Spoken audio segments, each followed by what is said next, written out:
We're back, 7:39 now with In Depth today. And this morning, the U.S. Gulf Coast is on alert as crystal ball inches closer, Savannah. Yeah, that's right, Craig. And NBC's Carrie Sanders joins us now from St. Marks, Florida, with more on that and the preparations for what could be a busy hurricane season. And yes, it's happening during a pandemic, which changes everything, of course. Carrie, good morning. Well, good morning. Of course, hurricanes are named alphabetically, so Cristobal or Cristobal, whatever your choice is going to be, with the letter C, is the third named storm of what is now a 5-day-old Atlantic hurricane season. And as Al mentioned earlier, it is the earliest we have ever seen the storms. As if it wasn't bad enough, Tropical Depression Cristobal is headed towards the Gulf Coast.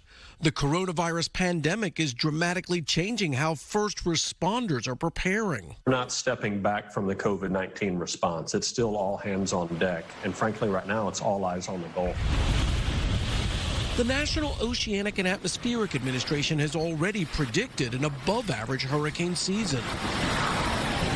Not the optimal time to do congregate shelters because people may come into the shelter with COVID-19. FEMA has updated its hurricane guide to include having masks and to prepare ahead of time with food, water, and gas supplies, plus sanitizer. Evacuation plans are being modified as well. 42% of Florida residents saying concerns of contracting COVID-19 make them less likely to evacuate in a major hurricane. Don't stay in your home because of COVID-19 if you're in a mandatory evacuation order. But if you don't have to leave. If you don't have to leave and you're in a safe structure, depending upon the severity of that storm, perhaps sheltering in place is the best decision for your family. Shelters may no longer be in large stadiums, but instead smaller spaces like classrooms, dormitories, and hotels for social distancing.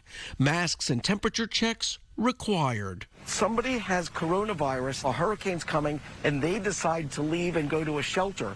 What happens? So counties are looking at doing specific COVID-19 shelters. If you're positive, you'll have a shelter to go to. Or if you go to another shelter and you fail a temperature screening, you might be diverted to a specific shelter. Hospitals are already reassessing their hurricane plans, especially those like Health First Cape Canaveral Hospital on the water in a mandatory evacuation zone. It is a challenge. COVID-19 will just expand the amount of patients where you really don't want to evacuate them, but you have to.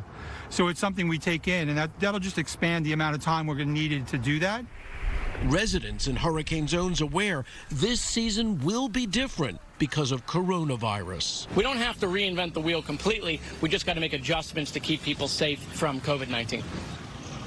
It's not just states preparing how to handle a hurricane during a pandemic, but also in the Midwest, states figuring out how to handle tornado evacuations and the aftermath during a pandemic. And of course, out west, how they'll handle all of this pandemic-related issues in fire season. Guys, back to you. Nice. You said it, Carrie, as if it's not hard enough. And let's